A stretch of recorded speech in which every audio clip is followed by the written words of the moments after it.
ambil barang-barang tersebut, motor, TV dan lain sebagainya. Padahal dia sadar, tahu selip gajinya nggak cukup. Dia sadar. Ditanya, Ustaz, kalau nggak dipaksa nggak punya Ustaz. Hah? Itu sekarang. Kenapa? Akhirnya apa? Banyak orang miskin yang terlilit utang. Bahkan di kota-kota besar lebih memprihatinkan lagi. Anak-anak sekolah sekarang, SMP, SMA, menjual kehormatannya kepada pom-pom. Untuk apa? Untuk memberi barang-barang yang temannya serba mewah. Ini kenapa? Kurang sabar atas kemiskinan yang Allah berikan tadi. Kurang sabar. Makanya tatkala Rasulullah Shallallahu Alaihi Wasallam diberitahu sahabatnya ada yang sholat, apa kata sahabatnya? Ya Rasulullah, dia itu walaupun rajin ibadah, orang miskin ya Rasulullah. Rasulullah terdiam. Dan andai kata dia berbicara, orang lain nggak mau dengar ya Rasulullah. Mana ada orang miskin kita betah dengerin? Nggak ada. Kalau orang kaya ngomong nggak lucu kita ketawa. Orang miskin mana ada kita betah ngomong dengerin? Nggak ada. 1001. Dan andai kata dia meminang perempuan nggak ada yang mau ya Rasulullah. Dan andai dia minta tolong, mau ngutang dan sebagainya, nggak ada yang percaya ya Rasulullah. Apa kata Rasulullah Sallallahu Alaihi Wasallam?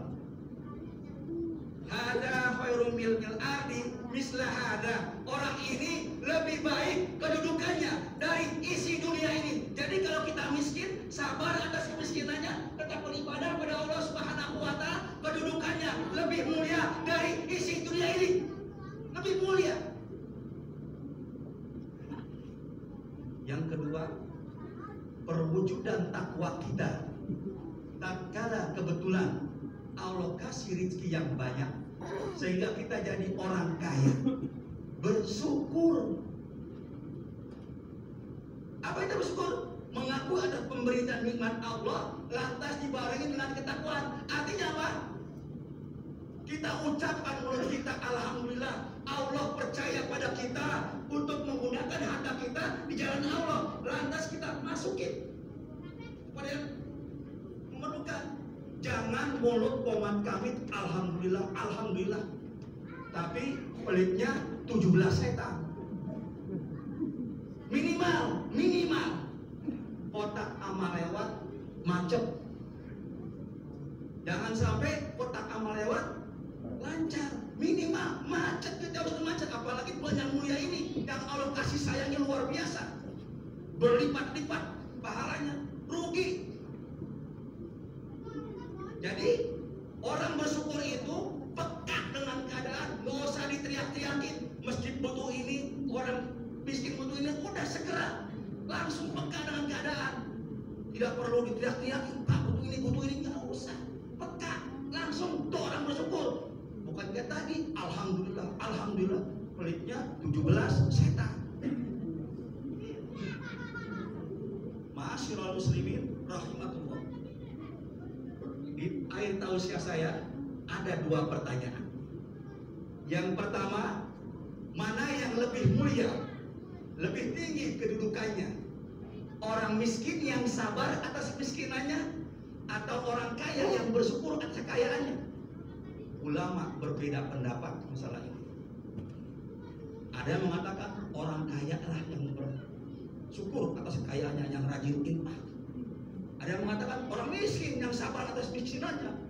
Ulama Ibnu Taimiyah rahimahullah ta'ala memberikan jawaban yang mendekati kebenaran adalah dilihat dari ketakwaannya. Artinya apa? Orang-orang miskin yang sabar atas miskinannya lebih tinggi derajatnya, takwanya, maka orang tersebut lebih tinggi dengan Allah Subhanahu wa Ta'ala. Begitu pula sebaliknya, kalau orang kaya ketakwanya lebih tinggi, maka orang takwalah kedudukannya, kemuliaannya di Allah Subhanahu wa Ta'ala lebih besar. Kalau seimbang, seimbang. Lantas yang kedua, siapa yang dulu masuk surga? apakah orang miskin yang sabar atas miskinannya atau orang kaya yang bersyukur atas kekayaannya? Rasulullah Shallallahu Alaihi Wasallam memberi jawaban. Hadis ini riwayat Ahmad. Yadkhulul fuqara'al mu'minina jannah qabla aghniya. Orang fakir, orang miskin yang beriman pada Allah Subhanahu wa taala akan masuk surga lebih dulu dibandingkan orang kaya yang bersyukur. Binisfi yaum, setengah hari akhirat. Berapa setengah hari akhirat? Khamsimi'ati am, 500 tahun ukuran dunia. Jadi kalau kita miskin tetap beribadah pada Allah Subhanahu wa taala, masuk surga lebih dulu dibandingkan orang kaya yang bersyukur. Jaraknya 500 tahun ukuran dunia. Abdurrahman bin Auf radhiyallahu anhu nangis mendengar hadis ini. Apalagi Rasulullah dengan tegas mengatakan, "Ya Abu Muhammad, kamu masuk surga belakangan." Makin sedih. Kenapa? Nyesel jadi orang kaya. Kalau kita nyesel jadi orang miskin. Dulu sahabat Nabi, di antaranya Abdurrahman bin Auf, konglomerat Muslim. Konglomerat Muslim itu ada 5, yang paling besar-besarnya. Abdurrahman bin Auf nomor 1, Thalha bin Ubaidillah, Umar Utsman bin Affan, Jubair bin Awam, yang kelima Sa'ad bin Waqqas. Itu sedih. Terutama Abdurrahman bin Auf sedih, nyesal jadi orang miskin. Kenapa? Dia putar otak. Bagaimana bisa jadi miskin? Bisa masuk surga duluan. Akhirnya ada momen tepat, yaitu perang Tabuk yang terjadi 9 Hijriah. Suatu ketika penduduk Madinah mempersiapkan perang Tabuk, lupa dengan kurmanya, nggak dirawat. Pergi saja perang, kayak apa? Kurmanya nggak dirawat, jadi busuk. Sampai ke Madinah, nangis. Kenapa? Kurmanya jadi busuk. Kurma normal taruhlah 100.000 per kilo. Kurma busuk nggak ada harganya, 5.000. Taruhlah 5.000. Penduduk Madinah sedih, bangkrut. Bayangkan 100.000 jadi 5.000. Abdurrahman bin Auf senyum, bukan senyum mensyukuri susah saudaranya, bukan. Ini momen saya jadi orang miskin. Kenapa? Ya belilah korma busuk itu seharga korma normal. Masya Allah, korma busuk dihargai korma normal.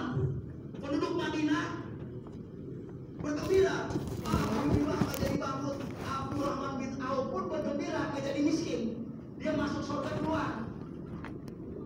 Nggak lama Pak, cuma sepekan kurang lebih, misalkan. Tiba-tiba datang penduduk yang Raja Yaman ke Madinah. Dia memberitahukan bahwasanya penduduk Yaman itu telah terjangkit penyakit menular dan disembuhkannya dengan kurma busuk. Dan dia tahu yang menyimpan kurma busuk itu Abdurrahman bin Auf yang bertonton. Dia beli kurma busuk tersebut 10 kali harga normal. Abdurrahman bin Auf bukan malah miskin, malah tambah kaya. Bener apa? Kata Rasulullah, "Hai Abdurrahman bin Auf, kamu masuk surga belakangan." Apa? Ucapan Rasulullah, "Wa ma yantiqu 'anil hawa in huwa illa wahyu yuha." Perkataan Rasul itu hakikatnya wahyu Allah. Benar. Jadi Abdurrahman bin Auf itu malah makin kaya. Jadi kalau kita infak, nggak ada sejarah jadi miskin, makin kaya. Justru yang korek, yang pelit jadi belangsak, makin susah. Jadi tausiah, jadikan kemiskinan dan kekayaan sebagai sarana untuk mendekatkan diri kita kepada Allah Subhanahu wa taala. Bukan sebagai sarana untuk menjauhkan kita pada Allah. Misalnya ada saudara kita menyuruh kita ngaji, sholat atau ibadah lainnya. Pak, kita miskin, ngapain sholat? sebelah rajin sholat, rajin sujud, rajin miskin terus. Betul, sholat itu bukan untuk harta, tapi dengan sholat itu nanti Allah akan mempermudah rezeki kita. Sebab apa? Rezeki kita itu atas kasih sayang Allah. Orang kafir, orang berbuat maksiat, Allah kasih rezeki. Gimana orang yang sujud pada Allah Subhanahu wa Ta'ala, Allah mempermudah lagi. Yakin itu. Dan juga kalau kita kaya, kalau kita ajak mengaji buat itu kebaikan, nggak ada waktu dan lain sebagainya. Salah. Ini sarana bersyukur kita jadi bersabar, kita jadi orang miskin, dan bersyukur kita jadi orang kaya. Kenapa? Ini sarana kita untuk mendekatkan diri kita kepada Allah Subhanahu wa Ta'ala. Mudah-mudahan bermanfaat buat kita semua, khususnya buat diri saya pribadi.